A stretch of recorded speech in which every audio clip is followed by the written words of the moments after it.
одоо хүний эрх чөлөөний төлөө дайн хийж гин, дарангуулагчдаас биднийг чөлөөлөх гэж гин, дарангууллын эсрэг, дэглэмийн эсрэг дайн хийж гин ч гэдэг юм уу. Одоо эсвэл энэ ард түмний сайн сайхны төлөө дайн хийж гин ч гэдэг юм уу. Нэг ийм зүйл бол ерөөсөө одоо байха болцсон гэдгийг бол одоо ойлгох хэрэгтэй байна. Яг уу үзэл санаа гэдэг зүйл дэлхий дээр хүчтэй байхад ийм зүйл байдаг байсан. Гэтэл өнөөдөр дэлхийн ертөнц үзэл санаанд бус эрх ашигт захирагддаг болоод удаж байна гэдгийг ойлгох хэрэгтэй байна. Дайн гэдэг бол өнөөдөр ерөөсөө л энэ аль нэг улс, аль нэг үндэстний эсвэл аль нэг улс төрчдийн бүр одоо эрх ашигын үндсэн дээр л бий болдог ийм л зүйл болж хувирсан. За сүүлийн үед ерөнхийдөө энэ Иранд үүсэт буй энэхүү зэвсэгт мөргөлдөөн нь Монгол улсад яг ямар байдлаар нөлөө үзүүлэх юм бэ гэдэг нэг ийм асуулт бол явагдаад байна. За манай суугтаас иймэрхүү асуултууд энэ чиглэлээр контент хийгээч гэдэг мэдээллүүд бол нэлээд ирсэн. Тэгэхээр одоо шууд ингээ бичлэг хийгээд би шууд ярьчих гэж бодлоо. Дундуур нь яг хөө мэдээч хэрэг зарим нэг шаардлагатай зураг хөргүүд бол явагдана. Би бол оруулчихна. Гэхдээ ер нь голчлон бол ингээл өөрөө шууд ярьчих гэж бодоод байна л та. За бас нэг их залхуурсандаа ч бас ингээгүй гэдгийг зөвөр ойлгоорой гэж хэлье. За хэрвээ одоо энэ дайн гэх үү мөргөлдөөн гэх үү аль биесээр бол дайн биш байгаа. Энэ Иранд болж байгаа зэвсэгт мөргөлдөөн өнөөдөр чи одоо 3 дугаар сарын 8-ны өдөр болж чинь. За 3 дугаар сарда багтаагаад хэрвээ дуусчих юм бол за энэний нөлөө Монголд нэг их мэдрэхдэггүй байх магадлал бол маш өндөртэй. За яг хуу инфляцид бол тодорхой хэмжээгээр нөлөө үзүүлэхийг бол үгүйсгэхгүй. За үүнийг бол одоо эдийн засгийн мэрэгчлэтнүүд бол илүү нарийн тодорхой ярих байх гэж бодож байна. Гэхдээ Монголд үзүүлэх нөлөө нь хэрвээ энэ 3 дугаар сарда багтаагаад Иранд одоо инх тайван тогтох юм бол орон улсын хоолоогоор газрын тос буцаагаад одоо гардаг болох юм бол за монголчууд бол харьцангуй хөнгөнд авах бол боломжтой гэдэг одоо ийм юм хэлмээр байгаа юм л та. Харин 3-аас дээш сарын хугацаанд энэ дайн одоо үргэлжлүүл 4-р сардч дайн болоод 6-р сардч дайн болоод энэ зунжингаа хэрвээ байлдаад иймэрхүү байдалтай явах юм бол Монгол улсад бол шууд маш одоо хүн дээр бол одоо эрсдэл нь бол мэдрэгдэн фтэй. За монголчууд биднэрт яаж эрсдэл мэдрэгдэж одоо хямрал нөлөөлөх вэ гэвэл нэгдүгээрт бидний урд хурш бүгд найрамдах хятад ард улсад нефтийн хомсдол бол бий болно. За хятадуудын хувьд бол өдөрт 15 сая баррел газрын тосыг бол ашигладаг. За үүнийхэн нэг өдөртчтэй. За үүнийхэн 11 сая орчмыг нь бол гадны улсуудаас импортоор бол худалдаа авдаг. За энэ импортоор ордог 11 сая баррел газрын тос одоо 11 сая баррел газрын тосноос за 2.5 саяг нь бол Оросын холбооны улсаас бол оруулж ирж авч байгаа. Харин Иранаас хэр хэмжээг авдгүй гэхээр 1.5 сая гэж бол баррел гэж бол хэлээд байгаа. Цаасан дээр бол ямар ч тач ийм тоо байдаг. Гэхдээ яг үнэндээ бол Иранаас авж байгаа тоо энэс хамаагүй их байгаа. Яагаад ингэж багаар мэдүүлдэг вэ гэвэл за Иран улс бол ингээ маш олон жилийн турш Европын болон Америкийн нэгдсэн улсын эдийн засгийн хоригт бол байж ирсэн ийм улс. Иймээс бүгд найрамдах хятад ард улсын зүгээс бас барууны улсуудтай шууд эв тодор муудалцахыг хүсдэггүй болохоор Иранаас авж байгаа газрын тосныхын хэмжээг нь бага мэт харагдуулахын тулд за ойр хавийн тэр Омон болон за замд нь байдаг тэр Малай зэрэг улсуудын шошхыг наагаад за уг гарлыг нь нууцалдаг гэсэн үг. Ингээд өөр улсуудаас бас газрын тос авж байгаа юм шиг байдаг. Тэгэхээр яг бодит байдал дээр Иранаас хятад руу экспортлогддог газрын тосны хэм хэмжээ олон улсын ямар ч байгууллагт байдаггүй. Гэхдээ ерөнхий таамагаар бол дээд тал нь бол 3 сая баррелаас бол хэтрэхгүй гэж бол үзээд байгаа. За тэгэхээр хятадд одоо юу болох вэ гэвэл хятадд ингээ орон улсын хоолой хаагдснаас болоод газрын тосны одоо хомсдол хямрал болж ирсэн гэсэн үг. Хятадд газрын тос ховордож эхлэх юм бол дагаад газрын тосны үнэ нь өснө. Үүн дээр нэмээд хятадын тээврийн салбар болон аж үйлдвэрлэлийн салбарын өртөг бол шууд өсөж эхэлнэ гэсэн үг. За тээвэр болон аж үйлдвэрлэлийн салбарын өртөг өснөө гэхээр за аж үйлдвэрүүдээс гардаг эцсийн бүтээгдэхүүний одоо олон улсад худалдаалагдах үнэ нь давхар өснө гэсэн үг. Ингээ хятад барааны үнэ өснө гэсэн үг. Тэгэхээр яг уу барааны гүйлгээ буюу одоо эрэлт нь бол ингээ тодорхой хэмжээр хомигдож эхэлнэ. Хэрвээ хятадын тэр аж үйлдвэрлэлээс гаргаж байгаа эцсийн бүтээгдэхүүнүүд зарагдах нь багасж эхлэх юм бол хятадын аж үйлдвэрлэлийн хурд нь саарна. Хятадын аж үйлдвэрлэлийн хурд сарвал хятадын эдийн засгийн өсөлт нь удаашрж эхэлнэ. За ийм нөхцөлд хятадууд ямар арга хэмжээ авах вэ гэхээр мэдээч хэрэг зарим аж үйлдвэрүүдээ бол үүдийг барих дийлэнх хэсгийг нь бол одоо ажлын байрны цомгтгол хийхээс өөр аргагүй ийм л байдалд орж ирнэ гэсэн үг л дээ. Тэгэхээр одоо ингээ Монголтой шууд холбогдож байгаа. За Монгол улсын хувьд одоо хятад бүгд найрамдах хятад ард улс руу бол нүүрс, цэс гэх мэтэр одоо уул уурхай ашигт мостмол баялагуудаа бол маш ихээр экспорттдог. За Монгол улсын нийт экспортын 90% бүгд найрамдах хятад ард улс бол дангаараа эзэлдэг. Тэгвэл хятадын аж үйлдвэрлэлийн хурд цаар нь үйлдвэрүүд нь удаашралтай ажиллаж бараа бүтээгдэхүүнүүдээ илүү бага хэмжээгээр үйлдвэрлэдэг хэрвээ болох юм бол дагаад Монгол улсаас авж байгаа тэр нүүрс болон цэсний эрэлт шаардлага нь багасна гэсэн үг. Нэг ёсонд одоо манай улсаас хятад руу гаргадаг экспорт бол тэр хятадын үйлдвэрлэл унахыг дагаад унчнаа л гэж бол ойлгож болно. Тэгэхээр ийм нөхцөлд Монголд юу болох вэ гэвэл нэгдүгээрт бол шууд хямрал болно л да улсын төсвөө бүрдүүлж чадах уугүй юу өнгөрсөн онд одоо улсын төсвийг хэд гэж бодож ямар байдлаар ингэж өөдрөгөр төсөвлөсөн байгаа. Энд бол мэдээч ойрхот орондын энэ Ираны дайныг бол тооцоолоогүй байсан нь ойлгомжтой. За үүнээс болоод улсын төсөв бүртгэхэд бол асуудал үүснэ, наад захна. За өөр үргэлжлүүлээд гэх юм бол Монгол улсын уул уурхай салбар болон тээврийн салбарууд бол маш богино хугацаанд уналтанд орох магадлалтай. За маш олон ажлын байрууд бол цомгтголд орж мэдээч одоо ажлын байр иргэд ажиллаа авна гэдэг чинь дагаад ядуурл өснөл гэсэн үг шүү дээ. Тэгэхээр иймэрхүү одоо Монгол шууд эрсдэл үүсэх боломжтой. Мөн нэмээд хятадын бараа бүтээгдэхүүний одоо үйлдвэрлэлийн өртгөн нэмэгдснээс болоод эцсийн бүтээгдэхүүний үн бас нэмэгдэж байгаа болохоор Монголд орж ирж байгаа импортын бараа бүтээгдэхүүнүүдийн үн бас шууд өсөх магадлалтай. За ингээд инфляц бол тэнгэрт хадах гэх мэтээр нэг иймэрхүү юмнууд бол эрсдлүүд бол болно. Бид нар бол ингээд шуудхан хэлэхэд бол эдийн засгийн нэлээд хүндхэн байдалд бол орно л гэж бол ойлгож болохоор байгаа юм л та. За тэгвэл одоо энэ хямрал Монголд үүсэх хэрвээ дайн удаан үргэлжилснээс болж Ираны дайн 3-аас дээш сар үргэлжилснээс болж Монголд бий болох энэ хямрал хизээ хэвийн болох юм бэ гэвэл хизээ хятадууд нефтээ өмнөх үнээрээ хэвийн түвшинд худалдан авч чадах уу? За тэр цагт дагаад манай эдийн засаг хэвийн болно гэсэн үг. Нэг ёсондоо бол манай эдийн засаг тэр чигээрээ бүгд найрамдах хятад ард улсаас хамааралтай. Манай экспорт тэр чигээрээ. Гэхдээ энд бас нэг зүйлийг бас ярих хэрэгтэй л дээ. Бүгд найрамдах хятад ард улсын хувьд за энэ эдийн засгийн их уналтаа одоо тэд нэр одоо эдийн засаг нь унж эхэлсэн шүү дээ гэдэг. Тэгэхээр энэ уналтаа бол удаан хугацаанд хэвээр ингэж хадгалаад арга хэмжээ авахгүй яваадах нь хятадуудад бол маш том эрсдэлтэй. Энэ ямар эрсдэлтэй вэ гэхээр хятадын дотоодод бол мэдээч хэрэг ажлын байрууд томсцсноос болж ажилгүйдэл үүсэж за иргэдийн одоо тэр уур бухимдал бол нэмэгдэнэ гэсэн үг. Хятад бүгд найрамдах хятад гэрдэг улс асар том эдийн засгийн хүчрхэг гүрэн юм шиг харагддаг мөртлөө энэ улсын суурь нь маш эмзэгхэн цэг дээр тогтож байдаг. Энэ 1.4-5 тэрбум гаруй хүн амтай энэ том улс бол маш эмзэгхэн цэг дээр. Тэр бол ерөөсөө эдийн засаг гэдэг ганцхан цэг дээр бол тогтож байдаг. За тэгэхээр за яг энэ талаар би үргэлжлүүлээд яри яг одоо биш ингээд төгсгөл хэсэг рүү ч юм уу ярьч яг хятадд юу болох вэ? Хятадууд ямар арга хэмжээ авах вэ гэдэг тал дээр бол ярина.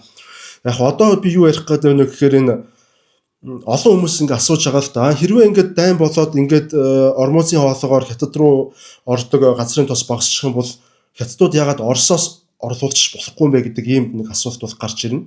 За энэ бол мэдээж зүй ёсны асуулт. Гэхдээ харамсалтай нь боломжгүй гэж хариулахаас өөр арга байхгүй. Яагаад боломжгүй вэ гэвэл за нэгдүгээрт одоо яг өнөөдрийн Оросын одоо олборлолтын өдрийн шатхууны олборлолтын хүчин чадал бүгд найрамдах хятад ард улсын хэрэгцээг бол хангаж харах нь дийлэхгүй. За Оросууд бол одоо өдөрт 11 сая баррел одоо газрын тос бол олборлдог гэдэг ийм судалгаа байдаг. Гэхдээ сүүлийн үед Украины нисгэгчгүй онгоцнууд дронуудын халдлагад Оросын маш олон нефтийн байгууламжууд одоо ээж дараалал өртсөн болохоор энэ хэмжээ жоохон буурсан байж магадгүй. Яг нь дайн бодож байгаа болохоор Оросуудын зүгээс бол энийг одоо нууцлаад байгаа л та. Тэгэхээр ер нь бол буурсан байх гэж бодож байгаа. За хоёрдугаарт гэвэл Оросын холбооны улс бол ерөнхийдөө 3 одоо хэд хэдэн арга замаар бол юу бүгд найрамдах хятад ард улс руу газрын тосоо гаргаж бол болж байна л доо. Хамгийн эхний арга зам бол Оросын Сибирээс хятад руу холбогддог байгалийн хий биш шүү. Байгалийн хийнээс тусдаа нефтийн хоолой гэж бас байгаа. За учраас энэ хоолойны хамгийн нэг өдөрт дамжих нефтний хамгийн максимум хүчин чадал нь 1.5 сая баррел байдаг. Гэтэл өнөөдөр энэ газрын тосны хоолой хамгийн дээд хүчин чадлаараа ажиллаж байгаа. Яг өнөөдөр бол. За үүнээс гадна төмөр зам болон одоо шатхуун тээвэрлэдэг ачааны машин, за мөн усан онгоцоор танкерууд гэх мэт иймэрхүү зүйлсийг бол ашиглаж тээвэрлэх бол боломжтой л доо. Гэхдээ эдгээр бол бүгдээрээ нөөцийн хувьд бол хязгаартай. Тэгэхээр Оросууд Хятад руу тээвэрлэдэг, Иранаас орж ирдэг тэр нефтийн урсгалыг Оросууд орлон хангадаг болохын тулд дунджаар 3 жилийн хугацаа Оросуудад шаардлагатай гэдэг ийм судалгаа бол гарсан юм билээ. Тэгэхээр Хятадын коммунист намын зүгээс өөрсдийнхээ эдийн засгийг тийм хүнд байдалтайгаар 3 жилийн хугацаанд бол ингээд байлгаад байх бол боломжгүй л дээ. Яг үүндээ ямар ч боломж байхгүй. Тэгэхээр Хятадуудад ямар арга зам үүсэж байна гэвэл одоо хоёр арга зам хоёр сонголт үүсэж байгаа. Энэ бүр маш чухал. Гэхдээ би энийг яг одоо ярмааргүй. Бас төгсгөл хэсэг рүү бол чулуудчмаар юм л та. Энэ бүр хамгийн чухал. За яг товчхон ярихад бол нэгдүгээр сонголт бол Мөрөтө тоглоомоор бол бүх бооцоогоо Иран улсад тавиад Ираныг тултлан дэмжиж болж өгвөл Ираныг ялуулахын төлөө бүх хүчээ хаях. Ийм нэг сонголт байна. Яг нь энэний үр дагавар Хятадууд яагаад энэ сонголтоос ямар ашиг хүртэж болох уу гэдэг талаараас ярина. Хоёрдугаар сонголт гэх юм бол хамгийн амар сонголт тоо. Хятадын коммунист нам өөрсдийн их газрын Хятад дахь улс төрийн эрх мэдлийг хадгалж үлдэж хамгаалахын тулд Америкийн нэгдсэн улстай тохиролцоо хийж Ираныг хөсөр хаях гэдэг ийм сонголт бол байна. Нэг ёсондоо бол хинэн босс вэ гэдгийг хүлээн зөвшөөрөх ийм л сонголт тоо. Яг энэ бол маш эрсдэлтэй сонголт. Бас амбицийн хувьд маш хэцүү сонголт. Ши Жинпиний энэ насны мөрөөдөл, нэг насны мөрөөдөл Тайваныг их газрын Хятадд нэгтгэх энэ амбиц, энэ мөрөөдөл байхгүй болно гэсэн үг. За энэ талаар би яг үргэлжлүүлээ ярив.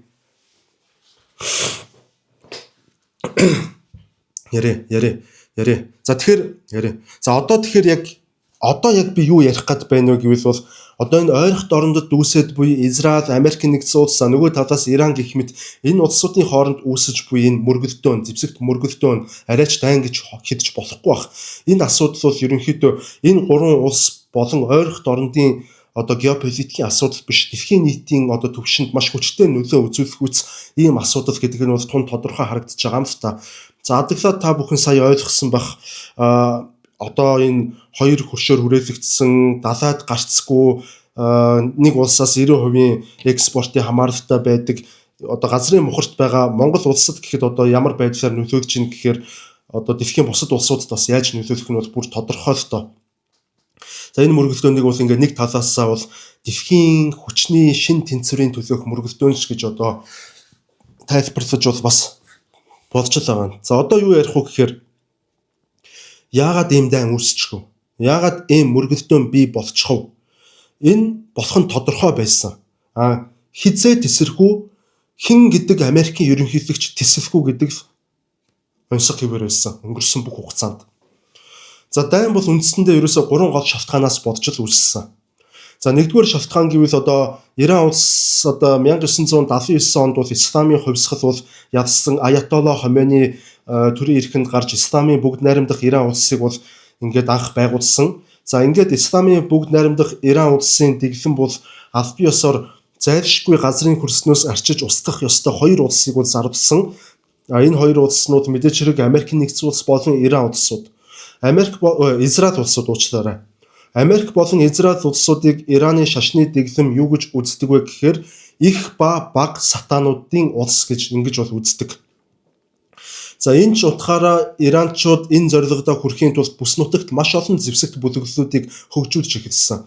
За тухайлбал Ливан улсад бол одоо Израилийн хойд хөрш болох Ливан улсад Хизболла бүлэглэлийг бол хөгжүүлж санхүүжүүлсэн. За өнөөдөр Хизболла бүлэглэл бол Ливан улсын парламентод өөрийн гэсэн зайлшгүй авдаг квоттой, за Ливаны зэвсэгт хүчнээс тусдаа өөрийн гэсэн айрамтай энэ улсыгаа бараг хяндаг шахуу ийм хүчрхэг бүлэглэл болж хувирсан л та. За мөн одоо үүнээс гадна Израильтай зэрэгсэн амьдардаг Палестины газар нутагт бол Хамас бүлэглэлийг бол санхүүжүүлсэн.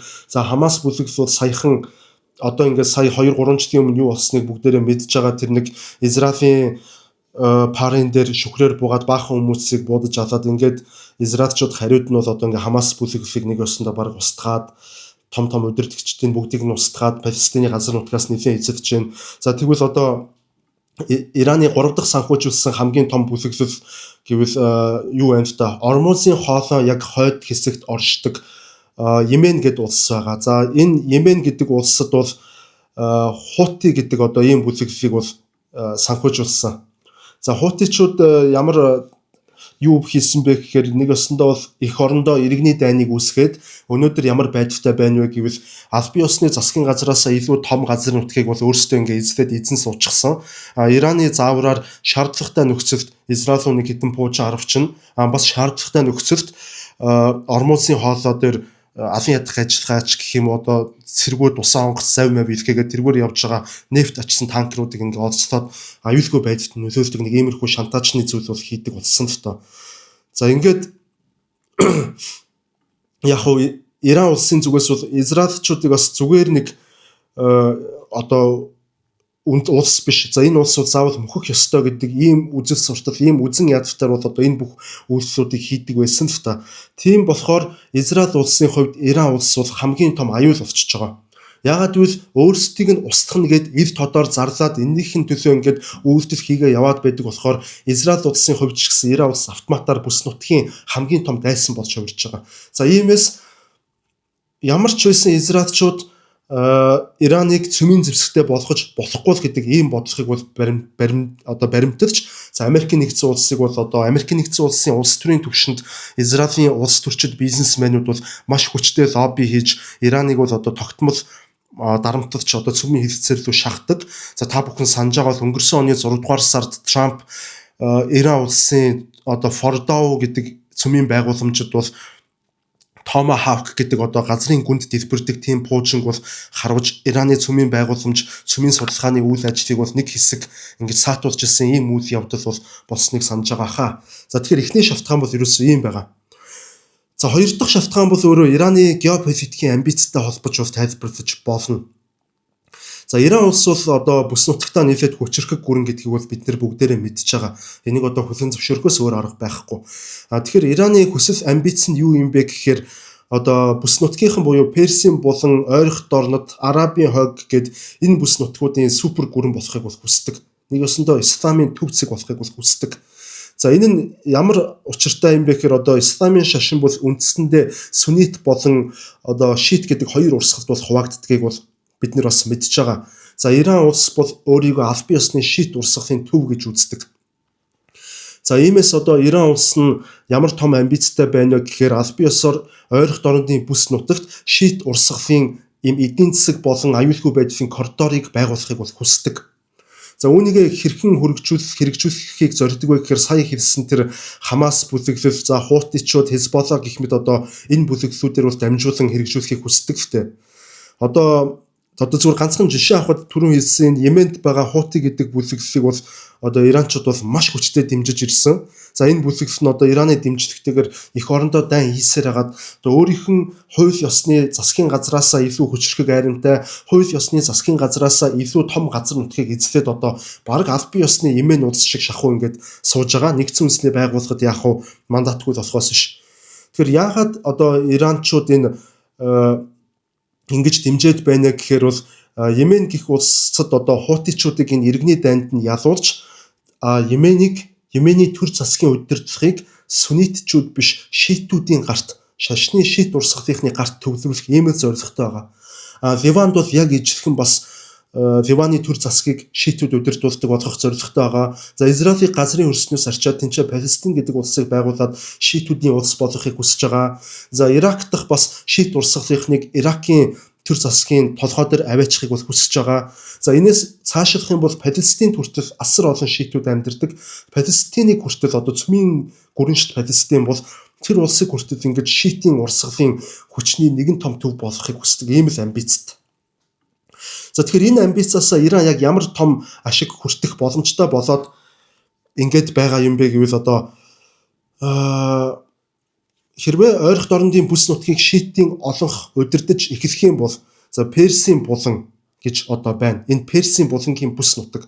За нөгөө одоо яриад байгаа энэ үүсэт байгаа энэ нефтийн хоолой, Ормузын хоолой, за цаашлаад нөгөө Египтэд байдаг газрын дундад тэнгис, улаан тэнгис хоёрыг худалдааг холбодог тэр Суэцийн сувг гээд энэ бүх дэлхийн хамгийн голлох Евра Аз ойролт орныг ингэж холбодог энэ төв худалдааны гол цэг болсон замуудын зангилааг Иран улс шийт урсгалынхан базах ийм боломж бол бүртгэх гээд байгаа юм шүү дээ.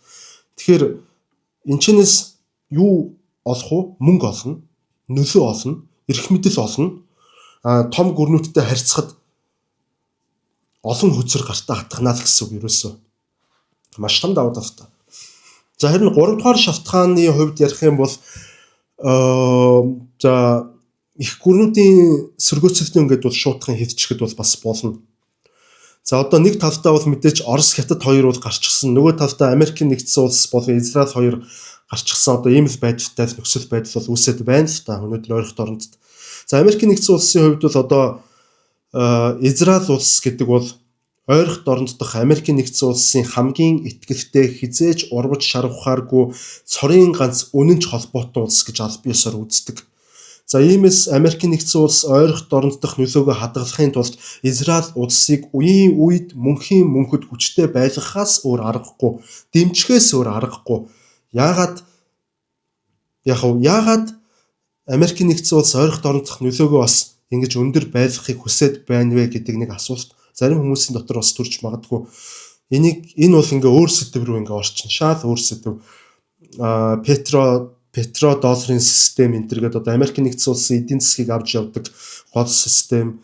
Америкийн газрын тосыг дэлхийд даяар газрын тосыг яагаад Америк доллараар худалдадаг болсон, хизээнээс яагаад ийм систем хэрэгждэг болсон гэх мэтээр одоо энэ бол эдийн засгийн тогтолцоо, эдийн засгийн загварчлалыг бол хамгаалахын төлөөх одоо тэмцэл гэдэг ийм өөр сэдв рүү бол ороо явчихлахоор энийг төрдөө ингээ орхичээ.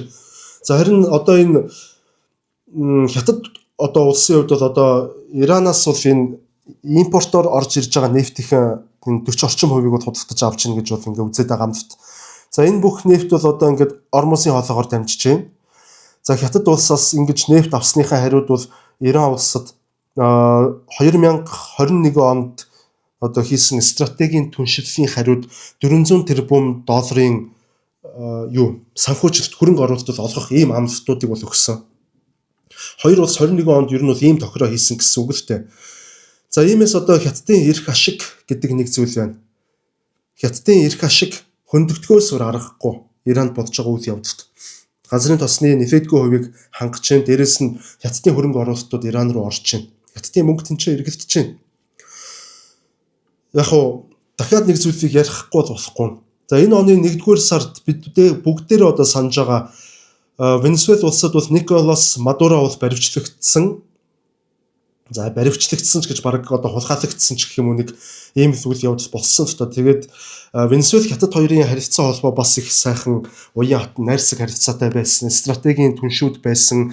За Хятадын маш их хөрөнгө оруулалт бол Венесуэл улсад орчихсон байсан. За Венесуэл улс бол үүний хариуд бол маш олон жилийн туршид газрын тосоо Хятад руу бол экспортсоор ирсэн. Дунджаар яг нэг 4-5% гэж бас цаасан дээр бичигдээд байгаа. Гэхдээ энэ бол баг гармаад хувьтай байдсан юм шиг байгаа. Тэр энэ хоёрын харилцаа юм байсан. За гэтэл Америкийн нислэг тэргүүд шүн дундуур орж ирээд Мадурог хулгайлаад аваа явцсан. За одоо ингээд Венесуэлийн нефтийг бол одоо Дональд Трамп бол захиран зарцуулах хэрэгтэй болсон. Ингээд сууж जैन Хятадууд бол одоо Венесуэлийг автцсан. Үүн дээр нэмээд Хятадууд одоо Ираныг автах юм бол нефтийн бүр баг энэ 40%-ийг бол автах юм л аюул бол болцоод байгаа юм л та. Яг энэс л одоо Хятадууд бол айгаад байна. За одоо ингээд контентын төрөнд ярьсан санаа ингээд давтагдчих эхлэх гээд юм шүү дээ. Оросоос авч болохгүй юм уу гэд.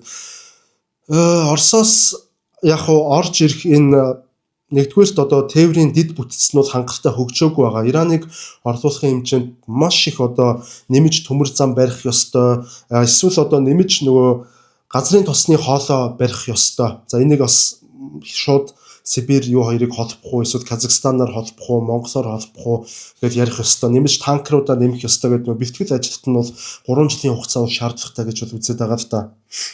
Хоёрдугаар Оросоос аваад дэмий байгаа шалтгаан Ши Жинпин бол бас айхтар санаатай хүн шүү дээ. Ер нь бол бас айхтар геополитикч хүн. Тиймээс Өнөөдөр яг хуу эдийн засгаараа хятадууд Оросыг ингэж жоохон базаад байгаа юм шиг ингэж харагдаж байгаа боловч хэрвээ энэ орон зайг зөвхөн Ираны орон зайг зөвхөн Оросоос орлуулад хангадаг ийм эдийн засгийн нефт импортын загварыг ингэж бий болгох юм бол юу болох вэ гэхээр Хятадын хамгийн гол эдийн засгийн салбар болох энэ газрын тос болон эрчим хүчний салбар бүхэлдээ буюу дийлэнх хувь нь зөвхөн дан ганц Оросын холбооны улсаас хараат болно л гэсэн үг.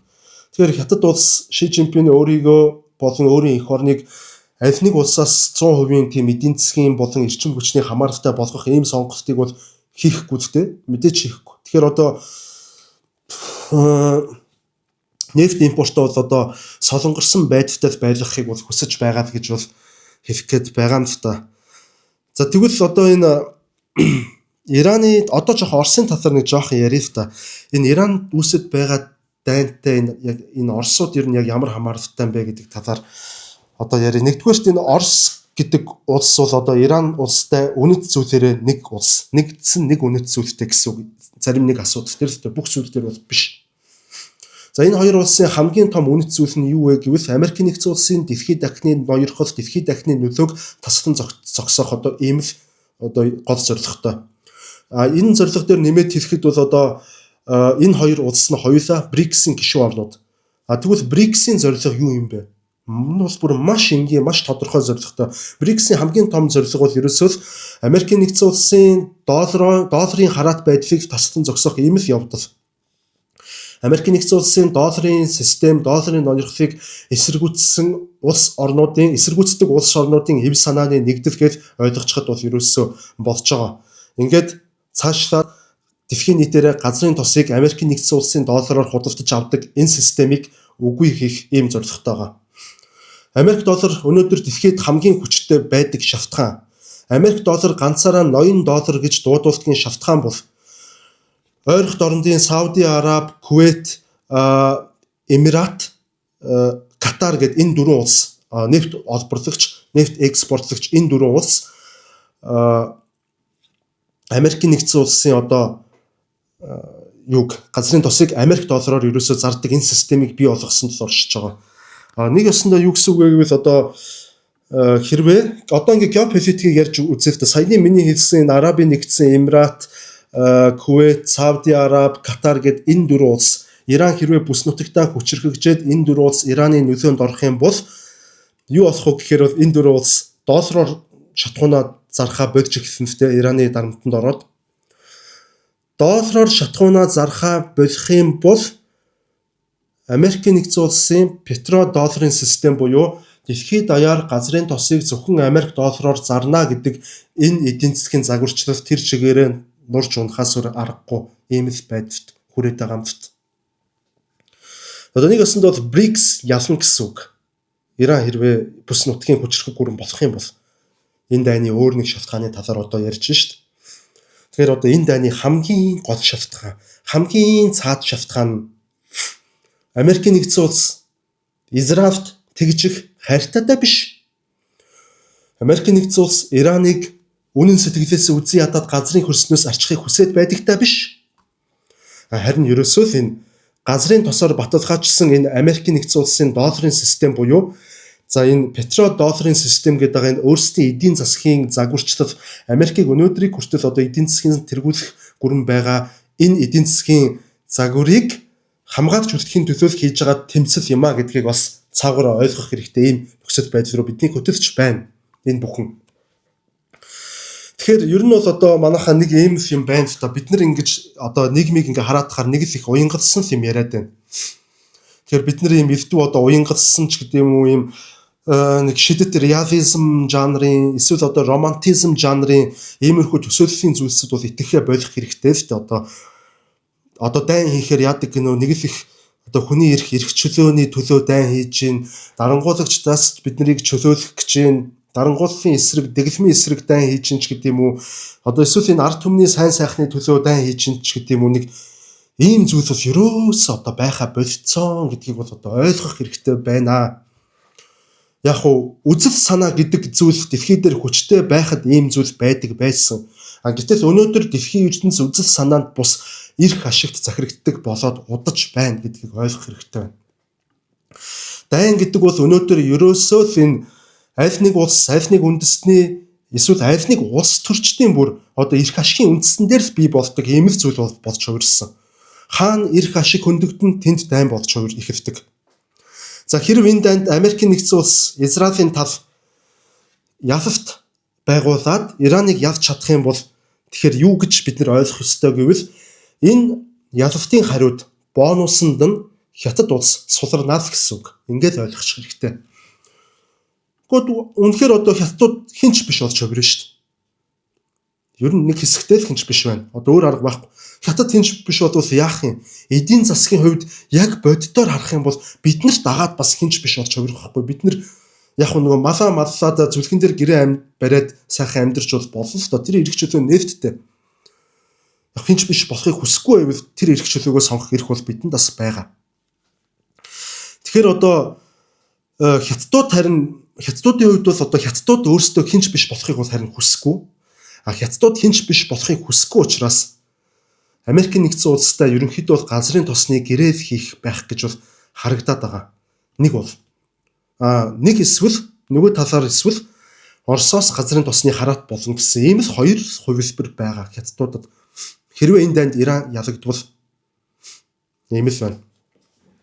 За тэгэхээр одоо түрүүн хэлсэнчлэн ойрын 3 жилдээ Оросын холбооны улсын зүгээс бол одоо Иранаас авдаг хятадын тэр нефтний хэмжээг орлуулах ямар ч боломжгүй байгаа учраас хятадууд эдийн засаг нь одоо унана шүү дээ. Одоо дайн үргэлжлээд эдийн засаг нь унж гисэн. Тэгэхээр хятадууд өөрсдийнхээ эдийн засгийг ингэж Оросыг 3 жилийн турш хүлээж тасралтгүй ингэж уналтын байдалтайгаар байлгаж чадах болов гэдэг нэг асуулт гарч ирж байна л да. Та одоо яг юу гэж бодож байна энэ асуудал дээр? Одоо та бүхэн юу гэж бодож байна? Би бол одоо ингэж бодож байна. Хоёр сонголт байна гэж бодож байгаа хятадуудад. За эхний сонголт бол all-in хийгээд бүх бооцоогоо Иран дээр тавиад Ираныг эдийн засаг болон зэвсэглийн салбарт бол тултлан дэмжих. За нэг ёсондоо өөрсдийнхөө өмнөөс Ираныг Америк болон Израильтай байлдуулж прокси дайныг ойрхот орондод хятадууд үүсгэж тэрний гол толгойлогч нь болох нэг юм хувилбар байна. За хэрвээ Ши Жинпин өөрийнх нь бүх бооцоог яг энэ хувилбар дээр тавиад бид нар ингэнэ гэж шийдэх юм бол Ши Жинпиний алсын хараа юу болж хувирах уу, юу байх уу гэвэл ерөөсөө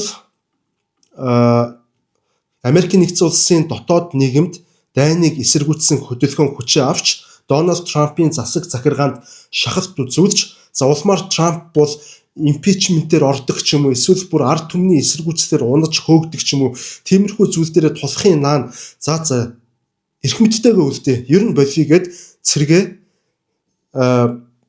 одоо Иранд хийж байгаа довтлохоогоо зогсоох ийм одоо улс төрийн шийдвэр гарна гэдэгт бол итгэж найдах явдал болж хувираад байгаа юм л та. Ши Жинпиний энэ сонголтын цаашдын эцсийн одоо үр дүн ялалт гэх үү. За тэгэхээр ийм зүйл болох Америкт бий болох боломж байгаа юу гэвэл бол бас байна. За нэгдүгээрт гэвэл одоо энэ Иранд хийж байгаа Америкийн нэгдсэн улсын довтлохооны энэ пуучин болон дроны өртөг бол хэтэрхий үнэтэй байна. За Америкийн нэгдсэн улсын зэвсэглийн үн өртөг бол одоо тафижин гэж бол хэлмээр байгаа юм л. За ганц пуучин харахад л одоо доод талын хамгийн хямдхан пуучин бол 150-аас 200 мянган долларын зардал гаргаж явах шиг. За нэг дунджаар одоо хэд байдیں۔ Тэр 500 мянган доллароос 1 сая долларын тийм зэвсэглүүд пуучингуудыг ашиглаж байгаа шиг. Тэр тус бүр одоо пуучингаас хамгаалах системүүдийн нэг пуучин хэдэн мянган доллар ч гэнэ одоо яг би мартчих яг үнэ орж ирэхгүй тэгэхээр худлаа бураад яах вэ? Та нар харчихгүй өөрсдөө. Тэгэнгუთ үүний хариуд бол Иранчууд яаж байлгаж байна гэхээр нэг шахед дроныг бол 10 мянган доллараар үйлдвэрлэж байна гинэ. Тэгээ 10 мянган долларын дроныг одоо 150-аас 200 мянган долларын пуучингуудын хариуд нь ингэж нисгээд ижлэхэн хэмжээний баграг хохирол учруулад байгаа байхгүй. Тэгэхээр одоо хэрэг хятадууд Иран улсад одоо яг Ираны хийж байгаа энэ дайралтанд дайнд одоо дэмжлэг үзүүлээд энэ дайн сунжирсаар авах юм бол Америкийн нэгдсэн улсын эдийн засгийн хямрал нөө юу н одоо дайны өртгөх нь бол бүр тафиж өгнө гэсэн үг бүр энэ бол бүр ойлгомжтой харагдаж байгаа. Зэвсгийн өртгөө дийлэхэ болно Америкийн нэгдсэн улс яванда. Нэг Америкийг муулах гээд байгаа зүйл бол байхгүй шүү. Би яг үннийг л ярьж байгаа. За тэгээд Яг уу гэхээр цаашид мэдээч хэрэг дагаад зэвсэглийн үртэг нэмэгдэхээс гадна мэдээч дайн ингээ үргэлжлэсээр байвал хохирлын хэмжээ тэгж ихээр биш ч гэсэн тогтмол бол нэмэгдсээр л байна. Харин Америкийн нэгдсэн улсын ард иргэд нийт олонх массад юу ач холбогдолтой вэ гэдэг талаар одоо ярих хэрэгтэй. За юу үнэн бэ гэвэл Америкийн ард иргэдийн татвар төлөгчдийн мөнгө өөрсдийнх нь хувьд ямар ч ач холбогдолгүй тэр алс дорнд ойрох дорнд бодож байгаа тэр дайнд үргэлдэж байгаа нь Америкчуудын хувьд бол үнэн гэдэг үннээр харагдана. Бидний мөнгө тэнцээ яагаад зэвсэг болоод хүүхдүүдийг октын сургуулийг пуужиндаж устгаад 150 хүүхдийг халаад байгаа юм бэ? Трамп би энийг ойлгохгүй байна. Нэг ийм л зүйл болно. Нэгдүгээр үнэн гэвэл хоёрдугаарт Америкийн нэгдсэн улсын ард иргэд юуг мэдэж харах вэ гэвэл тэдний найз нөхөд, үр хүүхдүүд, нөхөр хань ижлүүд, аав нар ойрох дорндод алба хаах гэж яваад эргээд шарилн ирэх тэр мэдрэмж бол үнэн. Ийм зүйл бол болох нь үнэн. Ихээр биш ч гэсэн цөөн тоогоор ийм зүйл бол тохиолдоод эхэлчихсэн байгаа. Тэрнээс Америкийн нэгдсэн улс гэдэг тэр том гүрний одоо Трампын тэгж томоор хараад байгаа, алсуур хараад байгаа тэр геополитикийн ашиг сонирхол яагаад Ирантай бид нэр заавал байлдах ёстой вэ? Яагаад Ираныг хүчрхэгжүүлэх ёсгүй вэ? Яагаад бид нэр өөрсдийнхөө энэ петродолларын системийг хамгаалахын төлөө Иранд дайтах ёстой вэ? Петродолларын системийг бид нэр хамгаалсан цагт одоо нөхдүүд минь та нар ард иргэдээ хэлж байгаа юм л да. Та нар ингээ хүснээрээ Porsche унаад, хүснээрээ BMW, Benz унаад нэг 4 5 6 мянган долларын дундаж цалинтай эсвэл нэг 8 10 мянган долларын цалинтай ажил хийгээд амьдарч чадаад байгаагаа та нар ойлгохгүй байна уу гэдэг одоо нэг ийм асуудал гарч ирж байгаа. Тэд нар ямар шалтгаанаас болж өнөөдөр Америкийн нэгдсэн улсын ард иргэдийн амжиргааны төвшин ийм өндөр байгааг нийт масс нь ойлгохгүй байхгүй. Тэд нар бодит зүйлийг л мэднэ. Яг сая хэлсэнчлэн бидний татварын мөнгө пуучин болж хүүхдүүдийг авч чинь манай найз, манай нөхөр, манай хүү, миний аав танд ойрох дорн руу яваад өгчтэй гэдэг энэ хоёр үннийг ард түмэн ойлгож чадна. Тэгэхээр Хятадууд Ши Жинпин үүн дээр бооцоо тавьж болно гэсэн үг. Ашигтай хувилбар, боломжтой бооцоо. За тэгвэл одоо нөгөө талд Хятадуудын өөр нэг сонголт, би хоёр сонголтыг ярьсан шүү дээ. Сая эхний сонголтыг маш дэлгэрэнгүй ярьчлаа. За хоёр дахь сонголт нь бол Хятадууд бол энэ асуудал дээр бол тэр чигээрээ буулт хийгээд Ираныг золионд гаргаад Америкийн нэгдсэн улстай тохироо хийж болох ийм бас боломж бол байна л та. Гэхдээ энэ бас маш их хэцүү шийдвэр. Яг бооцоо бол биш энэ бол. Гэхдээ улс төрийн маш хэцүү шийдвэр авах болно. Хэрвээ ийм шийдвэр гарах юм бол Иран, Америкийн нэгдсэн улсад бол одоо шууд ялагдчихна гэсэн үг л дээ. Ялагдчихна гэсэн үг. За тэгээд одоо ингээ Иранаас бүгд найрамдах Хятад ард улсын тэр авдаг байсан тэр их хэмжээний газрын тосыг тэр чигээр нь Америкийн нэгдсэн улс бол хянаж эхлэнэ гэсэн үг. Тэгээд Хятадд ордог тэрхүү одоо газрын тосны урсгалын маш их хувийг Америкчууд одоо хянаж Америкчуудын хяналтанд бол шивчнэ гэсэн үг. Нэг ёсондоо бол ингээд Хятадууд Ши Жинпин Америкийн нэгдсэн улс болон Дональд Трампын өмнө сөхөрнө гэсэн үг. Америкчууд харин дэлхий дээр та нарын тэр том гээ яриад байгаа тэр өндөр эдийн засгийн өсөлттэй бүгд найрамдах Хятад ард улс гэдэг чинь бол ийм л байна. Ийм л байна. Тэр холбоотон гээд найзлаад сүрчигнээд гүгээд исэн Венесуэла эцсээс хамгаалж чадсангүй. Энэ хажууханд байгаа Иранаач хамгаалж чадсангүй. Хятадууд бол найз биш ээ. Та нарт асуудал үүсвэл Хятадууд та нарыг хамгаалахгүй. Хятадуудад итгэж болохгүй гэдэг ийм л мессеж дэлхийд даяар тарна. Хятадын нэр хүн дуунана. Америк харин дэлхий дээр бидэнтэй байлдах улс байхгүй гэдэг ийм л ойлголтыг бол төрүүлж байгаа. Тэгэхээр Ши Жинпиний хувьд бол одоо яг энэ шийдвэрийг хэрвээ гаргаж энэ сонголтыг хэрвээ гаргах дээрээ тулах юм бол Ши Жинпин энэ насныхан маш том амбицыг ингээд мартахаас өөр аргагүй болж байгаа юм шүү дээ. Тэр бол Тайваныг их газрын Хятадтай нэгтгэх амбиц. Юун Тайваны төлөө Америктай байлдах одоо ингээд хөлтөн сөхрөөд унчих юм бол үгүй нэр одоо өнөөдөр ингээд Ираныг хэрвээ Америк Израилаас хамгаалж чадахгүйгээр өөрсдийнх нь бүр тэр нэг ашиг сонирхлын бүс эдийн засгийнхаа амин судас болсон тэр Ираныг ингээд хамгаалж чадахгүй Америкчуудад ингээд хаячих юм бол Ши Жинпин яг үндэ Тайвантай 27 онд дайн хийн гэж одоо тагнуулын мэдээгээр яриад байгаа шүү. Чадахгүй шүү. Ямар ч боломжгүй зүйл болж байгаа юм. Тэгэхээр хятадууд зүгээр бардам бам шалтан гуйс болж таарна гэсэн үг.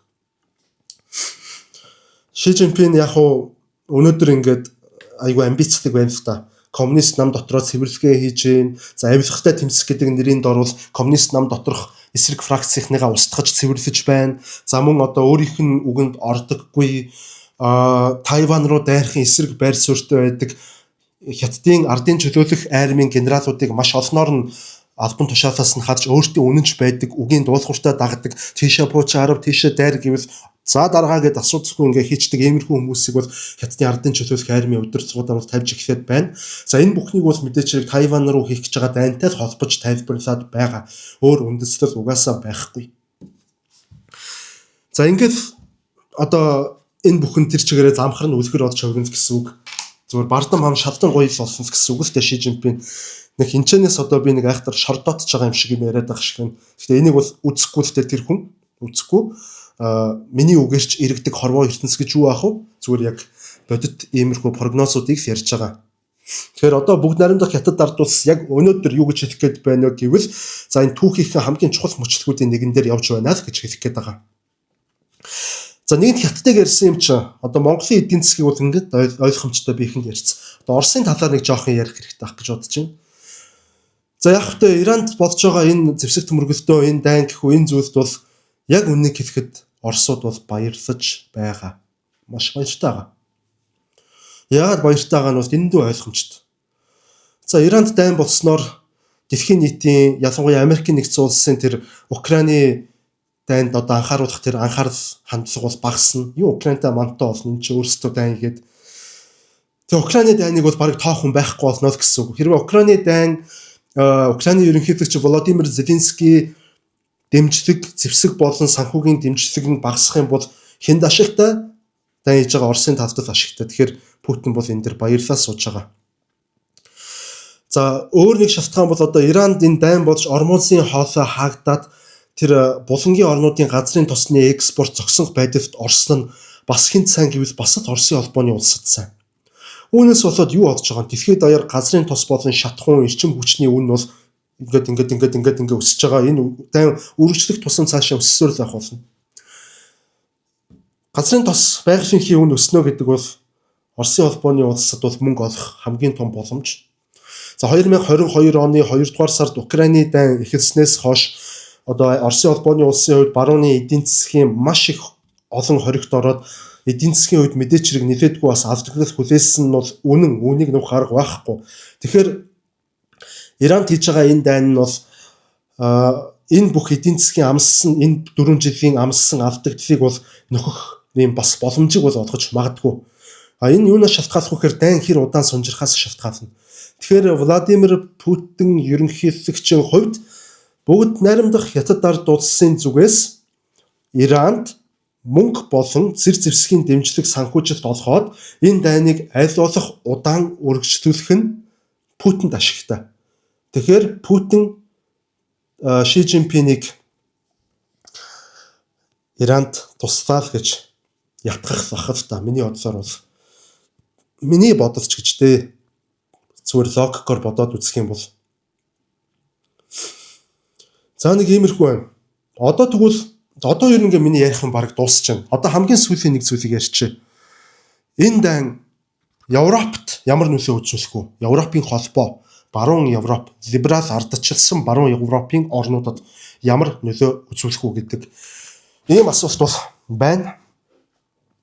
Өнөөдөр Европын удирдагчид Америкийн нэгдсэн улс болон Израилийн Иранд хийж байгаа пуужингийн дайралтанд нэгдсэн байр суурь илэрхийлж чадахгүй байна. За британчууд бол яг Трампын шахалтаар нисэх онгоц цэвэрлэгч хөлийг онгоцоо одоо илгээхээр болсон гэдэг мэдээ гарч байна. Франц, Герман хоёр бол яг шууд бас оролцох дээр итгэлгүй ингээд чимээгүй ингээд бүгээд сууж байна. Гэтэл Еврокомиссийн тэргүүн Урсула фон дер Ляйен бол хэлэхдээ бол дэмжиж байна. Америк Израилийн хийж байгаа цохилтыг бол дэмжиж гин гэж байна. За Испаний хувьд бол одоо бүр Америкийн энэ дайныг бол дэмжихгүй. За Испани улс цэргийн баазууд ашиглуулахгүй гэж хэлсэн.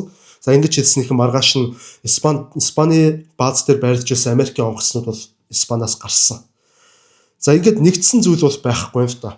За яг тэгэхээр яагаад ерөнхийдөө ингэж Европын удирдагчид Трамп, Израиль хоёрын хийсэн энэ алхмыг, энэ дайныг ингэж амар шокийн байдалтай хүлээж аваад одоо хүртэл ингэж хариу үйлдэл гаргуулж чадахгүй ингэж цахилгаан цохилсан юм шиг юм шокерлийн байдалтай байгаад байна вэ гэвэл за үүний шалтгаан бол ерөөсөө Трамп энэ дайны намагт хэтэрхий шигдчих юм бол Ираны намагт шигдчих юм бол Украиныг тоохоо болчихно. Украиныг дэмжихэ болчихно гэсэн үг. Хэрвээ Трамп Украиныг тэр чигээрээ дэмжихэ болоод юу Украинтай мантай болчих юм бол Украины аюулгүй байдлын асуудал, Украиныг энэ Оросоос хамгаалах асуудлыг дан ганц одоо Европын холбоос хариуцах хэрэгтэй болчихно гэсэн үг. Энэс яагаад европчууд дургу байна вэ гэхээр яах юм? Европын эдийн засаг ачаалсан одоо бүхэл бүтэн Европын Украины аюулгүй байдлыг хамгаална гэдэг чинь бол Европын эдийн засгийн ачаал бол асар өндөр болно шүү дээ. Тэгээ Европод одоо эдийн засгийн хямрал болно шүү дээ. Дээрээс нь одоо энэ Ормосын хоолой ингээд нэмээд хагдчих байгаа болохоор Европ даяар байгалийн хий болон газрын тосны үн бол ингээд огцом нэмэгдэж эхэлж байна. Огцом биш уучлаарай багаар нэмэгдэж эхэлж байна. Тэгвэл үүнийгээ дагаад өргөн хэрэглээний барааны бүтээгдэхүүн инфляц нэмэгдэж эхэлсэн шүү дээ. Ингээ Европ төвч өөрөө Трампын хийж байгаа энэ дайнаас болоод эдийн засаг нь ингэж тодорхой хэмжээний ийм хүндхэн эвгүй байдалд ингээ орох гээд байхад дээрэс нь нэмээд энэ Украины дайныг одоо Европ дангаараа ингэж санхүүжүүлж Оросоос хамгаалах ийм үүргийг хүлээн ингээ эдийн засгийн асуудал гэх мэт одоо бөөн асуудлууд бол Европ төвд үүсэх болохоор шууд Трампыг миний брогийн зөв шийдвэр байна шүү. Бид нар ямагт холбоотных нь талд зогсно. Та нар бол бидний уламжлалт холбоот нь дэлхийн 2 дугаар дайнаас хойш бид нар андууд байлаа гэдэг ийм юм хэлээд ингээ шууд дэмжиж чадахгүй шүү. Өмнө нь бол дэмждэг байсан шүү. Одоо ингээ нөхцөл байдал өөр болчиход байна шүү. Дээрээс нь европчуудын хамгийн том энэ Трампын энэ ойрхот оронд руу хийж байгаа энэ одоо дайн мөргөлдөөн пуучингийн дайралтуудаас айж байгаа зүйл гэвэл хэрвээ энэ нөхцөл байдал Иранчууд ингээ буужхгүй ингээд бүс нутаг тогтворгүй байдал өрнөд энэ нэмж одоо Ирак руу хавтаад одоо Лив руу хавтаад ихэрчлээ. Лив руу одоо газрын хүчээр бол Израильчууд Ливан руу хуучдаг. Ливан руу бол дайраад ихэрчлээ. Ливан за тэгээд хойно нэдэг Сир гэх мэтэр ингээд бүх бүс нутаг ингээд замраагүй байдалд орох юм бол одоо энэс европчууд маш их айж юм л та. Европ ой санамжтай тэв. Европын удирдагчид тэнэг хүмүүс биш. Тэд нар түүхэн ой санамжтай. Ойрхот орондод хэрвээ дайн болвол юу болдгийг тэд нар яс махаараа соёлын интеграцаараа мэдэрч байгаа. Өнөөдөр мэдэрч байгаа. Одоо ингээд Америкийн хийж байгаа үргэлжлэлээр байвал ойрхот орондоос түм бомон исламын цагаачид одоо гэр орноо орхиод дайнаас цухтаад гэр бүлээ дагуулад хүн чинь одоо пуучин ирээд ингээд бөмбөгдөөд ахаар гэр бүлээ л аюулгүй байхын төлөө одоо бөмбөгдөхгүй байгаа нэг аятайхан орчин руу амьдрах гэж үзэж зүтгэн штэ. Эн чинь буруу зүйл биш аахгүй юу? Яах юм бөмбөгдөөд байгаа юм чинь 50 байж чадахгүй штэ. Амьтан ч тийм байдаг. Тэгэхээр энэ дөрвөгчд хайчгүй гэхээр арай илүү ирээдүй, арай сайхан амьдрал, арай тогтвортой нийгэм, илүү боломжийг хайж эрэлхийлэхийн төлөө Турк руу явна. Яагаад Турк руу явж байгаа юм бэ гэвэл Туркээр дамжаад цаашаага Европ руу цагаачлана. Турк гэдэг улс бол баруун Европ болон исламын ертөнц хоорондын гүүр. Ийм л үүргийг гүйцэтгэдэг. Өмнөх ойрхот орондын иргэний дайнаар яг л ийм болсон. Исламын одоо цагаачлалын урсгал Туркээр дамжаад очсон. Ливд Каддафиг устгаж иргэний дайн болж одоо хүртэл яг иргэний дайнтай л байгаа л та. Ливд бол ингээд сүрцсэн угаас. Цагаачлалын урсгал газрын дундад тэнгисээр ингээд дамжаад завин дээр суугаад нөгөө бөөн хэдэн 100-аараа ингээд хуваагдаад Евро, Итали, Грек руу ингээд очичдаг. За зарим нь болохоор Турк руу ингээд газраар очичдаг. За Сирийн иргэний дайнд бол Туркээр дамжаад очсон гэх мэтэр Исламын улс бүлэглэх хүчин авахд бас л Туркээр дамжиж Европ руу орж ирсэн гэдэг ийм асуудлууд үүснэ. Өнөөдөр Европын эрх баригчид бол ингээд Исламын цагаачлалын урсгал гэдэг бол ямар амар зүйл байд юм бэ гэдгийг бол эхнээсээ ойлгож эхлээд байгаа.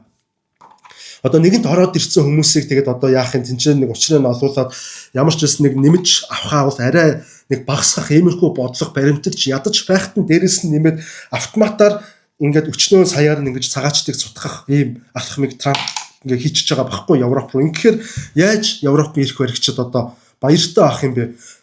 Европ баруун Европод яг хүмүүнлэг ардчилсан нийгэмтэй жинхэнэ сонгодог либерал ардчилсан улс одоо дэглэмтэй ийм улсууд шүү дээ. Ингээд хүний эрх гэдэг зүйл бол хөгжсөн за LGBT ч гэдэг юм уу иймэрхүү зүйлснүүд ингээд дийлэнхт нь хүлэн зөвшөөрөө явж байгаа. Тэд нэр цагаачдыг бас амьдрах хэрэгтэй л гэж үздэг. Чаавста бодлох нь тэр одоо хүнлэг байгаа байхгүй юу? Тэгэхээр энэ алдаа олж хувраад байна л та. Тэгэхээр Европод бол ямар ч ашиггүй болж хувраад байгаа. Ийм байна.